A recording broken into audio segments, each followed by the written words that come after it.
안녕하십니까? 2021년 11월 27일 토요일입니다. 정월 큐티가 기존에 월요일, 금요일, 수요일 이렇게 하던 것을 떠나서 토요일, 이번 주는 토요일 오늘 하루만 진행을 하게 되었어요. 그동안에 왜 못했느냐 라고 따진다고 한다면 사실은 월요일 날 찍었어요. 찍었는데 방송 시스템에 문제가 생겨서 찍은 게 다 날아가 버렸습니다. 그래서 이걸 어떻게 하나 시스템이 자꾸 복구가 안 되니까 다시 찍을 수가 없는 상황 가운데서 이제 어저께 복구를 마치고 오늘을 찍을 수 있게 되었어요. 그래서 한 주간의 말씀인데 기록을 못 남기면 어떡하나 했는데 하나님의 도우심으로 오늘 기록을 남길 수 있게 되었습니다. 이번 주 주일 말씀은 하나님, 성령님과 성자의 창조 목적을 이룬 자들입니다. 네. 창조 목적을 이룬 자들? 보통 무엇을 해라, 무엇을 하지 말아라, 이런 식의 어떤 주제가 보면은 뭔가를 알 수 있는 내용들이 많았는데, 이번 주 말씀에는 창조 목적을 이룬 자들이라고 하였어요.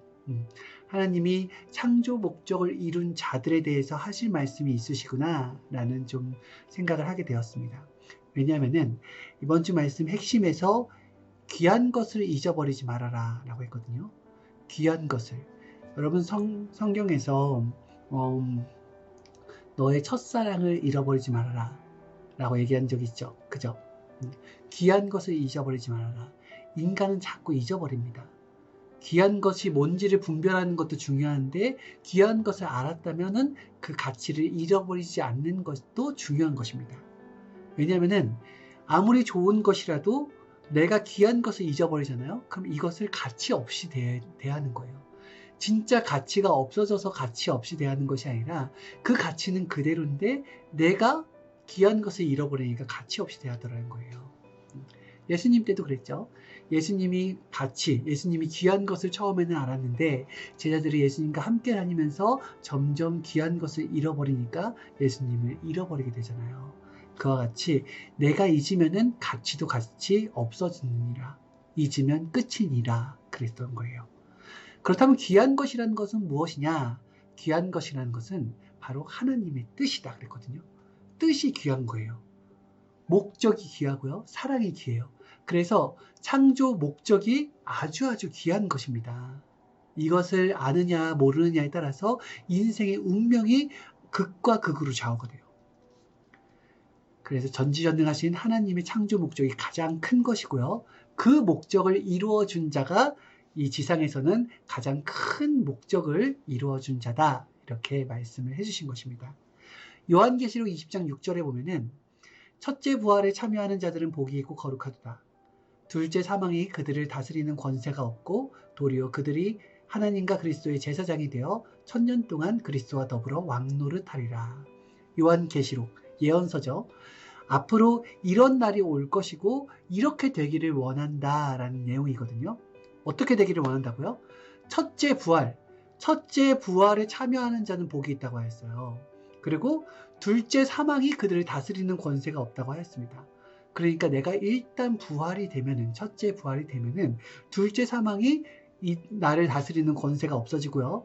도리어 내가 하나님과 그리스도의 제사장이 되어서, 제사장은 사실 구약시대에 있었던 임무지 신약에도 있고 이 성약시대에도 있는 것이 아닙니다. 그런데 제사장은 구약시대에 무엇이었냐면 가장 하나님과 소통하는 가장 큰 중매 역할을 하는 가장 큰 자였어요. 그런데 이제부터는 내가 하나님과 그리스도의 제사장이 된다고 그랬습니다. 내가 인간으로 태어난 자 중에서 가장 큰 자가 된다는 거예요. 하나님과 소통하는 자니까 가장 큰 자죠. 그리고 1000년 동안 그리스도와 더불어서 왕노릇하리라. 진짜 왕이 된다라는 느낌이 아니라 내 개성의 왕이라는 거예요. 내 달란트의 왕. 하나님이 나의 달란트를 주셨거든요. 나만의 개성을 주셨단 말입니다. 그것을 하나님이 쓰시니까 그것은 내가 지구촌 유일한 자죠. 그래서 왕노릇하리라. 이러한 역사가 1000년 동안 이어진다라고 얘기해 주신 거예요. 그러면 어떻게 해야 되겠습니까? 우리는 첫째 부활을 해야겠죠. 첫째 부활은 어떻게 하느냐? 하나님의 말씀으로 부활을 하게 되는 거예요. 첫째 부활이 바로 그거예요. 부활이라는 것은 사망에서 생명으로 나오게 되는 거거든요. 근데 사망에서 생명으로 어떻게 나옵니까? 육신을 가졌다고 한다면 예수님이 육으로 해서 끄집어낼 수가 있겠죠. 늪에 있는 자를. 근데 늪이라는 것은 진짜 늪이 아니라 생각의 늪, 마음의 늪이라는 거예요. 헤어나오지 못하는 것. 거기에서 하나님의 말씀을 가진 주님으로 인하여서 우리가 사망에서 생명으로 나온다라는 것입니다. 이게 첫째 부활이에요. 이것만 부활이 된다 할지라도 권세가 없는데 하나님과 더불어서 제사장 노릇을 하고 그리고 왕 노릇을 한다고 하는 건 뭐냐면은 하나님과 완전하게 일체되는 걸 얘기하는 거예요. 일체되는 것. 마태복음 22장 37절에 이 말씀이 나오죠. 예수께서 이르시되 내 마음을 다하고 목숨을 다하고 뜻을 다하여 주 너의 하나님을 사랑하라 하였으니. 그러니까 부활이라는 것은 그냥 하나님이 무조건 사망했으니까 긍휼하니까 끄집어내는 것이 아니라 우리가 하나님께 간구를 해야지 끄집어내줘요. 그리고 하나님을 사랑해야지 끄집어내줘요. 그리고 사망에서 나온 것이 끝이 아니라 하나님으로 인하여서 나오게 되었으니까 내가 이제는 세상을 사랑했던 것을 하나님을 사랑하면서 영원토록 살자라는 것이 하나님의 목적이라는 것입니다. 그래서 사랑을 하되 어떤 사랑을 해야 되느냐? 사랑을 받는 사랑이 아니라 마음과 뜻과 목숨을 다해서 이제 하나님을 사랑하는 사랑을 해야 된다는 거예요. 여러분, 창조 목적이라는 개념을 알려드릴게요. 창조 목적은 사랑입니다. 이걸 모르는 사람이 있을까요? 하나님이 사랑해서 이 땅을 창조하셨고 사랑해서 너를 만드셨고 사랑해서 너를 천국에 데려가시고 이것을 모르는 사람이 있을까요? 그런데 우리의 개념 속에는 하나님이 나를 일방적으로 사랑하는 개념만 들어 있습니다. 그래서 사랑을 받는 개념만 들어갔다는 거예요. 왜냐하면 사람은 자기가 믿고 싶은 대로 믿고 자기가 원하는 대로만 생각하기 때문에 그렇습니다. 그런데 진정한 창조 목적은 뭐냐면은 인간이 하나님을 사랑하는 것. 하나님도 사랑을 받기를 원한다는 거예요. 그렇죠? 한번 잘 생각해 보세요. 하나님이 이 지구촌보다 훨씬 더 월등하고 그리고 훨씬 더 인구도 많고 그런 천군 천사들한테 엄청난 사랑을 받고 있었잖아요. 그렇죠. 그런데 하나님이 그러한 것을 놔두고서 다시 또 지구를 창조할 이유가 있을까요? 성경에 보면은 천사는 하나님과의 관계성이 가족, 자녀, 주종관계야 조금 더 나아가면 자녀관계, 그래서 친일척 관계 정도 되는 것입니다. 그래서 부모와 자녀와의 관계는 부모가 일방적으로 사랑을 해요. 거의 다 일방적으로 사랑을 하게 됩니다. 그래서 사랑의 교통이라는 것이 없어요. 하나님의 창조 목적은 사랑의 교통이에요. 하나님의 사랑의 일방적 사랑이 아니라 하나님의 마음을 알아주고 하나님의 사랑을 깨달은 자들이 하나님을 사랑해 주기를 원한다는 거예요. 그래서 창조 목적은 하나님이 인간을 사랑하는 것은 너무나 당연하게 되어 있죠. 하나님의 사랑이 크니까. 근데 진정한 목적은 인간이 하나님의 사랑을 깨닫고 하나님을 사랑해 드리는 것. 이것에 있다는 거예요. 이게 창조 목적에 있다는 큰 비밀인 것입니다. 여러분, 이걸 깨달아야 돼요. 그래서 지구촌에서 가장 큰 자가 뭐라고요? 창조 목적을 이룬 자. 하나님이 가장 큰 일을 해준 자라고 생각하는 자는 뭐냐면은 하나님의 사랑을 깨닫고 하나님을 사랑해 드리는 자. 그 자를 하나님이 가장 큰 자로 생각하신다고 하였습니다. 그래서 하나님은 하나님의 창조 목적을 이루기 위해 행하는 자를 최고로 사랑해 주시고 축복해 주시고 기뻐하신다라는 거예요. 기도라는 것도 그러한 맥락인 것입니다. 하나님이 기도를 주셨어요. 기도는 내가 원하는 것을 얘기하고 하나님은 그걸 들어주는 것. 인간의 소원을 얘기하고 하나님은 그 소원을 들어주는 것이 기도가 아닙니다. 하나님이 기도를 만든 목적은 대화를 하기 위함이에요. 사랑하는 자와 대화를 하기 위함이에요. 어떤 대화? 하나님의 속이야기를 하기 위함이에요. 우리가 속이야기를 어떤 사람한테 합니까? 사랑하는 자한테 하죠. 믿을 만한 자한테 하죠. 그때 속이야기를 하게 되는 것입니다. 그래서 하나님도 가장 사랑하는 자에게 하나님의 6천년의 사랑의 한을 얘기하고 싶은 거예요. 그리고 그 마음을 이제 성장된 신부가 알아주기를 원하는 거예요. 마음 알아주는 게 그렇게 크잖아요. 그래서 전능자라 할지라도 하나님의 마음을 알아주는 것, 그것을 바로 너무너무 원하신다라는 것입니다. 그래서 기도를 할 때 어린 자는 하나님 저 이것도 해주시고 이것도 해주시고 자기 육적의 소원을 막 얘기해요. 그런데 정말 성장된 자는 하나님에 대해서 알고 나니까 하나님이 그렇게 유대인들을 너무나 사랑했다라는 걸 깨달았어요. 그렇게 독생자를 왜 이 땅 가운데 그렇게 험난한 길을 갈 수밖에 없는 때 이렇게 독생자 하나님의 가장 사랑하고 아끼는 자를 이 땅에 보낼 수밖에 없었는지, 왜 하나님은 그럼에도 불구하고 계속해서 이 역사를 사랑의 목적을 두고서 계속 하실 수밖에 없는지를 깨닫게 되었어요. 라고 하면서 이젠 제가 하나님을 사랑해 드릴게요. 이런 고백을 할 수 있을 정도가 돼야지 하나님이 그제서야 창조 목적을 이루시고 만족하신다라는 것입니다. 알겠죠, 여러분? 그래서 우리는 창조 목적을 이루기 위해서 부단히 노력하고 거기에 우리의 목적 또한 둬야 된다는 거예요. 그러면 내 목적은요?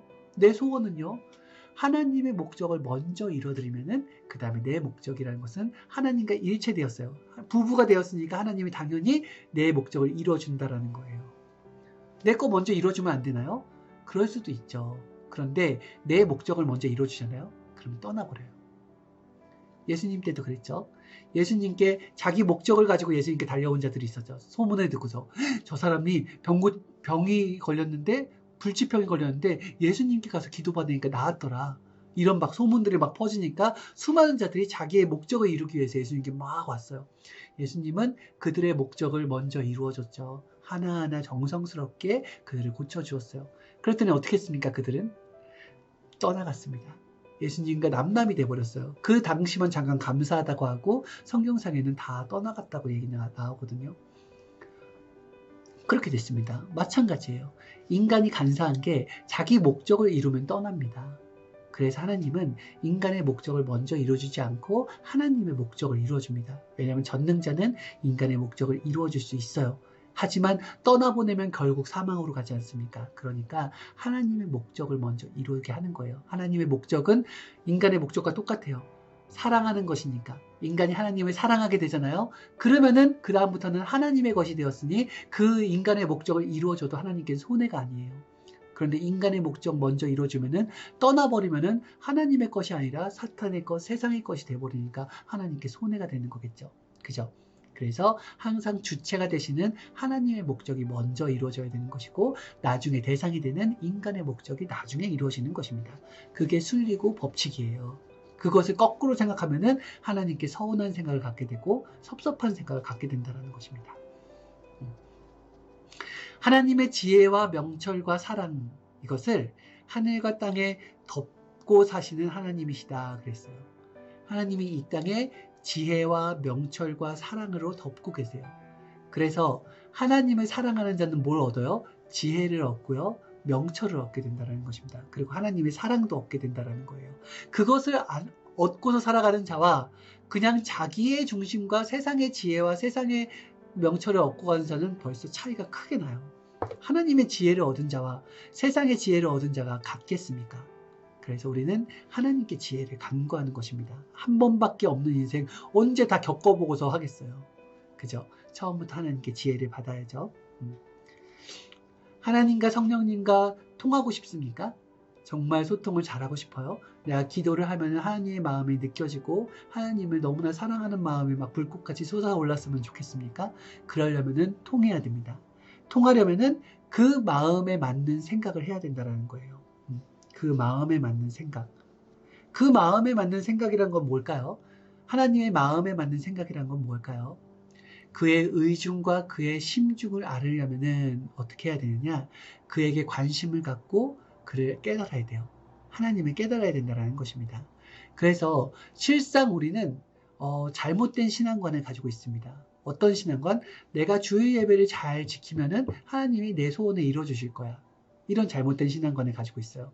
내가 헌금을 열심히 하고 교회를 꾸준하게 다니면은 하나님은 만족하실 거야. 이렇게 생각하고 있어요. 그것도 다 아니에요.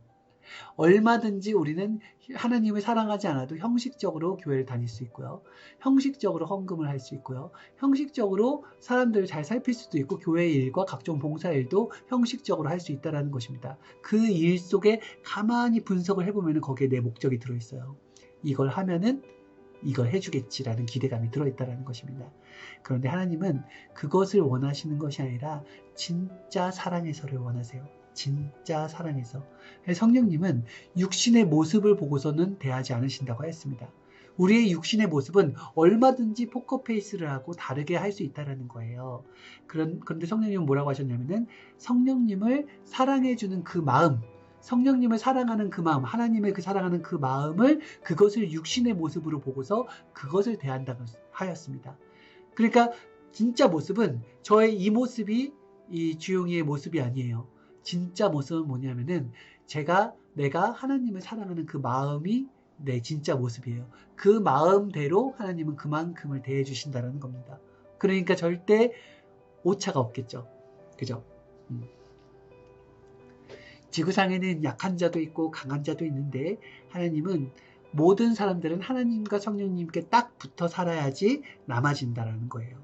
안 그러면은 따로따로 마음 따로 몸 따로 이렇게 살아갈 수밖에 없다라는 것입니다. 마음과 뜻과 목숨을 다 바쳐 주 너의 하나님을 사랑하라 라고 하는 것은 내 일부만 주라는 것이 아니에요.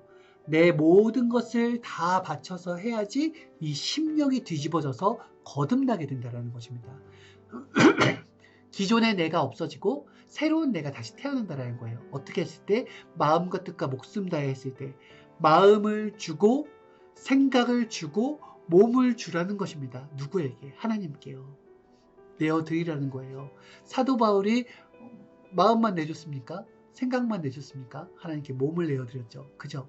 그래서 하나님의 정신이 사도 바울을 임해서 사도 바울은 그 육신을 가지고서 자기한테 엄청난 불이익이 생김에도 불구하고 불두적같이 나와서 복음을 전했지 않습니까? 모세도 마찬가지죠. 그리고 여호수아도 마찬가지입니다. 하나님의 몸이 되어드린 거예요. 우리도 마찬가지입니다. 하나님, 제 마음 아시죠? 하나님 하고서 자기는 딴 일하고 있어. 그게 아니라 하나님께 마음과 뜻과 목숨을 내어드리면은 하나님은 그 마음을 보시고서 우리를 더 성장시켜 주시고 우리를 창대케 해주신다는 것입니다. 세상을 이기려면은 전능자 하나님과 성령님께 마음을 주고 가야 된다. 그걸 깨달아야 돼요. 그리고 진짜 깊은 도가 있어요. 진짜 깊은 도. 전능자 하나님을 계속해서 분석해보고 계속해서 전능자 하나님을 진짜 사랑해보니까 전능자 하나님은 이런 분이었어요. 하나님이 사랑하는 자가 있다고 한다면은 이 사랑하는 자와 늘 한시도 떨어지지 않기를 원하고 같이 하기를 원하신다. 그걸 좋아하시는 분이 바로 하나님이시다. 이거를 깨닫게 된 거예요. 이게 깊은 도예요, 여러분. 하나님은 같이 하기를 원하신다. 무슨 말인지 알겠어요? 동행의 도라는 거예요. 동행의 도. 동행하는 도예요. 하나님은 동행을 원하세요. 우리는 하나님과 동행을 원할까요? 그렇지 않죠. 우리는 하나님과 거리감을 원합니다. 하나님은 왠지 잔소리 하시는 분 같아요. 이것도 하지 마라, 저것도 하지 마라, 이건 이렇게 해라, 저건 저렇게 하라, 잔소리하는 분 같이 느껴져서 우리는 이 땅에 살 때는 그냥 내버려 두세요. 전 제 마음대로 할게요. 하나님, 제가 주일날은 주일을 지키겠습니다. 나머지 시간 터치하지 마세요. 제 마음대로 살 거예요. 제가 이거는 요만큼은 하겠습니다. 나머지는 건들지 마세요. 제 뜻대로 살겠습니다. 이거거든요. 그러면 하나님의 뜻을 잘 모르는 사람이죠. 동행하고 싶은 것은 하나님만 나와 동행하고 싶은 게 아니라 나도 하나님을 사랑하면은 나도 늘 하나님과 떨어지지 않고 동행하고 싶은 거예요. 이것이 함께하고 싶은 기쁨이라는 것입니다. 그래서 사랑을 하게 되면 둘이 아니라 하나가 된다는 거예요. 하나. 그런데 인간의 사랑은 하나가 안 되죠. 그죠? 아무리 사랑해서 남녀가 결혼했다 할지라도 하나가 안 됩니다. 그죠? 요즘에 보세요.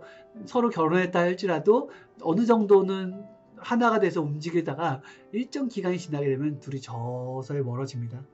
그냥 존재를 위해서 존재하는 거예요. 그리고 서로의 영역을 지킵니다. 침범하지 못하게 해요. 그래서 우리 서로 예의를 지키자. 적절한 거리를 두자.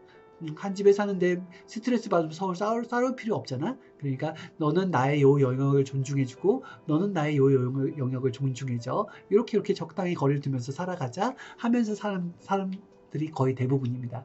이것을 진정한 사랑이라고 볼 수 있느냐? 그렇지 않아요. 하나님 진짜 사랑한다고 한다면은 서로 떨어지고 싶어지지 않는다라는 것입니다. 그래서 하나님은 이 사랑을 원하세요. 적절한 거리를 둔 사랑이 아니라 진짜 하나님의 마음이 내 마음이 되고 내 마음이 하나님의 마음이 되는 그 사랑을 원하신다라는 거예요. 그것이 바로 하나님의 창조 목적입니다. 사랑으로 하나 되는 창조 목적의 역사. 여러분 아시겠죠? 그래서 하나님은 진짜 사랑하기를 원하세요. 그래서 우리는 사랑을 배워야 돼요. 누구에게? 근본자 하나님께 사랑을 배워야 됩니다. 그리고 계속해서 사랑을 이뤄나가야 되는 것입니다. 여러분들이 새벽에 일어나서 기도하는 것도 하나님과 사랑하기 위해서인 것이고요. 그리고 형제들을 사랑하는 이유도 그리고 하나님을 사랑하기 위해서, 만물을 사랑하는 것도 하나님을 사랑하기 위해서, 이 세상을 살아가는 모든 목적은 내가 하나님을 사랑할 때 최고의 결론을 얻게 되고 그리고 영원한 사랑을 얻게 된다는 것입니다. 알겠죠? 그렇지 않고 그냥 내 중심적인 길로 가면서 세상을 사랑하고 물질을 사랑하고 그 각종의 것들을 사랑하고 산다고 한다면은 이 땅에 살면서 사랑하고 살 수는 있죠. 하지만은 그 모든 것들은 험으로 끝납니다. 왜냐하면 죽을 때 싸가지고 가는 것들이 아니잖아요. 하나님 안에 있을 때가 가장 큰 축복이라는 것을 깨닫게 돼야 됩니다. 네. 자, 이렇게 해서 마치도록 할게요. 네, 창조 목적 중요한 개념인데 사실은 시간이 더 있으면은 여러분들과 더 좋은 대화들을 하고 싶은데 오늘은 여기까지. 그리고 내일에 있을 또 말씀이 기다려지는데요. 창조 목적은 우리가 영원토록 이루어야 될 숙제라는 것을 깨닫고 열심히 하나님의 창조 목적을 위하여서 살아갑시다. 안녕히 계세요.